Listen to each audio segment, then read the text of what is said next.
The Fata 2 doesn't need hundreds of launches. It only needs one. 4 minutes and 20 seconds.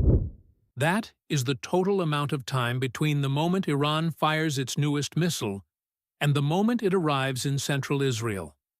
Israel's alert system needs 6 minutes to complete its warning cycle. Detect the launch. Calculate the trajectory. Determine the impact zone. Transmit the alert. Sound the sirens. Give people a chance to move. 6 minutes. The missile lands in 4 minutes and 20 seconds. That means the sirens go off after the explosion. Not before. After. Think about what that actually means for someone standing in Tel Aviv. You hear the alarm, you start moving. And the reason you're hearing it already happened. This is not a malfunction. This is not a gap that a software update fixes. This is a weapon that was engineered, specifically, to arrive before any warning system on Earth can finish doing its job. And that weapon, the Fata 2, has now been used not just against military bases or population centers. It has been used against the factories building the systems designed to stop it. The conflict that's reshaping the Middle East right now did not begin with a single event. It built toward something that defense analysts had been warning about for years, and then it arrived faster than anyone publicly admitted they were ready for. On February 28, 2026, the United States and Israel launched a joint military operation against Iran. The Islamic Revolutionary Guard Corps responded within hours. What followed was Operation True Promise 4, a sustained, wave-based retaliatory campaign involving ballistic missiles, hypersonic weapons, and swarms of attack drones targeting Israeli military infrastructure and U.S. military installations across the Middle East. By the time you're reading this script, that campaign has passed Wave 67. 67 waves. This is not a single strike and a press conference. This is a sustained military campaign being conducted across weeks, using multiple weapon systems against multiple categories of targets, at a tempo that the region has not seen in the modern era. And at the center of it, the weapon that changed the math entirely, is the Fata 2. To understand why the Fata 2 matters the way it does, you need to understand what air defense was built to stop. The entire architecture of layered missile defense, Iron Dome at the bottom, David's Sling in the middle, Arrow at the top, was designed around a core assumption. That assumption is predictability. A ballistic missile follows an arc. It goes up, it comes down. You can calculate that arc. You can measure the trajectory. You can position an interceptor at the right altitude, at the right speed, on the right vector, and you can knock it down. That model has worked. It worked well enough that for over a decade, Israel's civilian population had a level of protection that no other country in the region came close to matching. The Fata 2 broke that assumption at its root. It is not a ballistic missile in the traditional sense. It uses a hypersonic glide vehicle, a maneuvering re-entry body that comes down from altitude and then does something no interceptor was designed to account for. It glides, it shifts direction, it changes altitude mid-flight. It approaches from vectors that don't match the predicted trajectory at launch. In plain terms, you can't calculate where it's going to be when your interceptor arrives because it doesn't go where physics says it should. Arrow 3 is designed to intercept threats above 100 kilometers altitude. The Fata 2 glides below 50. David's Sling is optimized for threats traveling between Mach 5 and Mach 8. The Fata 2 hits Mach 15. Iron Dome handles short-range rockets. It was never built for anything remotely like this. Every layer of the system that took decades to develop and billions of dollars to build has a gap. And the Fata 2 was engineered to fly straight through that gap. This is not a coincidence. This is the product of years of Iranian weapons development aimed at one specific strategic goal: Make the shield irrelevant before the shield's builders realize the rules changed. Yuval Baisky, vice president of Rafael Advanced Defense Systems, said it himself in August 2025, months before the current conflict began. He warned that Iran's development of hypersonic missiles had forced Rafael and the Israel Defense Forces to fundamentally rethink their approach to missile defense. He described hypersonic missiles as opening a new era in air defense. He said traditional approaches could no longer be relied upon. And then he said something that stays with you. Every air defense system today is based on flying faster than the target. That's the doctrine. You build an interceptor that's faster, higher, more agile than whatever it's chasing. You win the race. The Fatah II ends the race. At Mach 15, with a maneuvering glide vehicle that changes direction during terminal approach, there is no interceptor in the current Israeli or American inventory specifically designed to reliably catch it. The vice president of the company that builds Israel's air defense said this in August 2025, and by March 2026, that same company's facilities were among the targets struck during Operation True Promise 4. Wave 55 targeted aerospace weapons production centers belonging to Israel Aerospace Industries, the company behind the Arrow missile defense systems, along with aerial refueling support facilities. The strikes used precision-guided hypersonic missiles and attack drones. Wave 56 hit a strategic missile storage depot belonging to Rafael Advanced Defense Systems in the north of the country. Rafael is the company that builds Iron Dome. That builds David's Sling. 2 consecutive strike waves, both targeting the industrial backbone of Israeli air defense. Not soldiers, not command posts.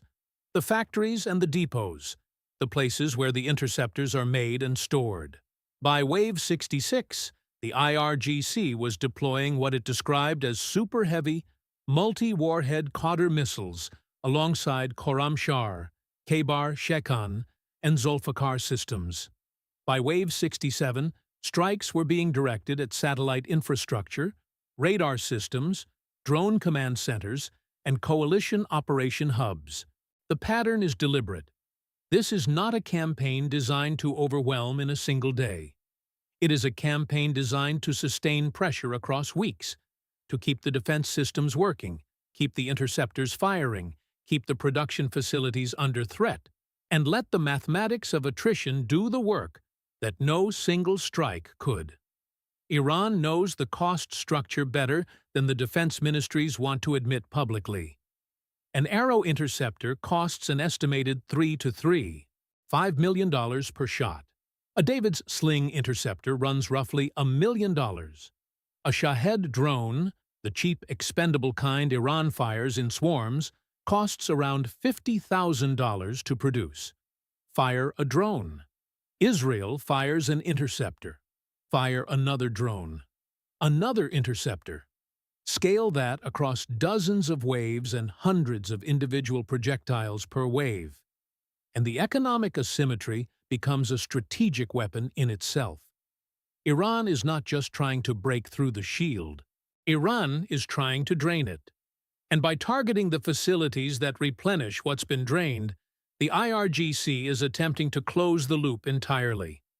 This is the calculation that makes Wave 55 and Wave 56 significant beyond the immediate damage they may or may not have caused. Every interceptor Israel fires is one that's harder to replace when the factory producing the replacement has just been struck. Every production delay at IAI or Rafael means the gap between supply and demand widens a little more. And the Fatah II is specifically designed to keep flying through whatever interceptors remain in the stack. The Iranian military stated that some Fatah II hypersonic missiles and attack drones were able to penetrate Thadi systems deployed in Israel during strikes on March 5th. Iranian sources claim several missiles breached air defense layers and reached what they described as high-value targets. Independent verification of those specific claims is not available. What is available? A Chinese research paper published in the context of this conflict suggested that the speed, maneuverability, and flight profile of hypersonic weapons make them particularly difficult for existing U.S. missile defense systems to intercept. That's the defense technology conversation happening right now. Not in classified briefings, but in open academic literature.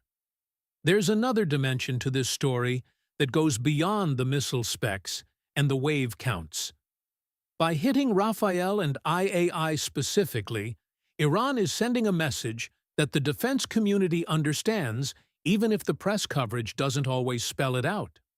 The message is that there is no protected rear area anymore, no safe industrial base, no backline where factories operate without threat, while soldiers fight at the front.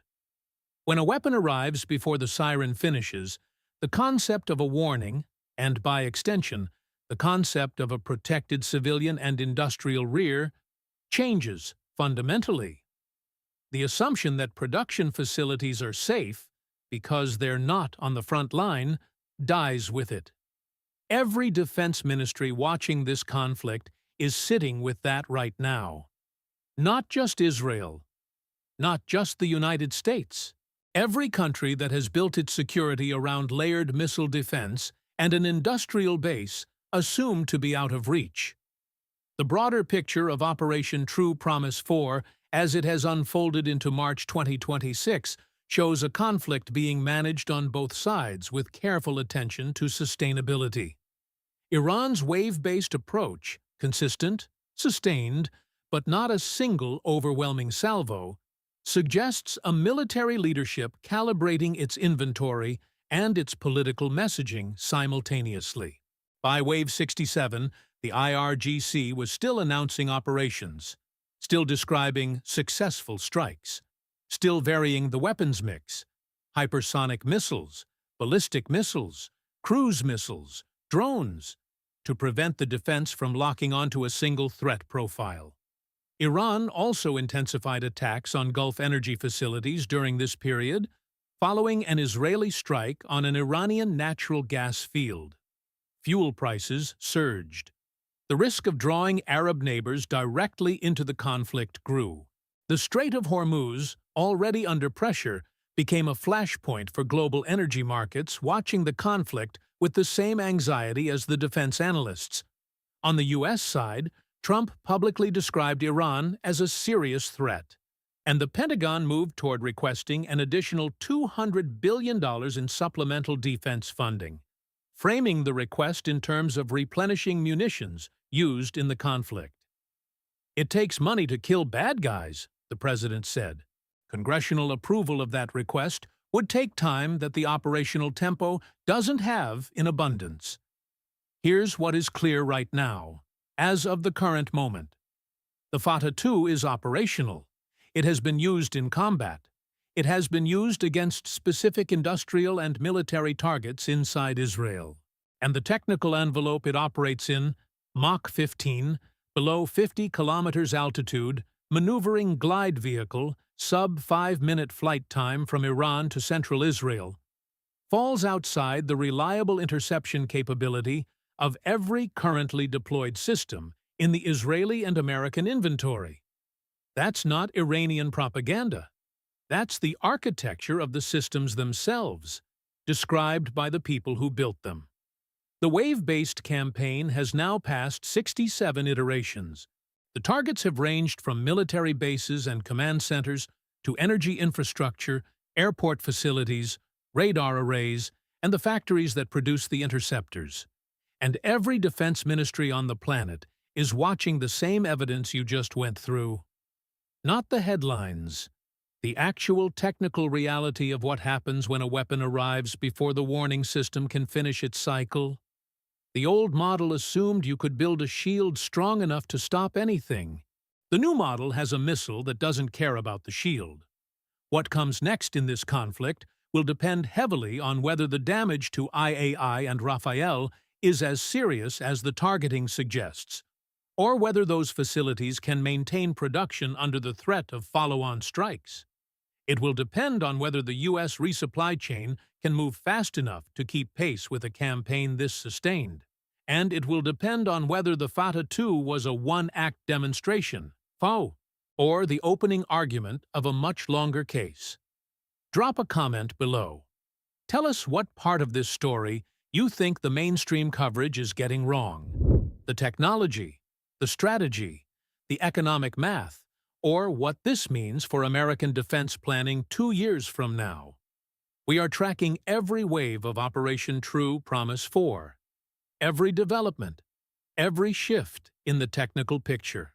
Subscribe. Because the next move in this story doesn't wait for anyone.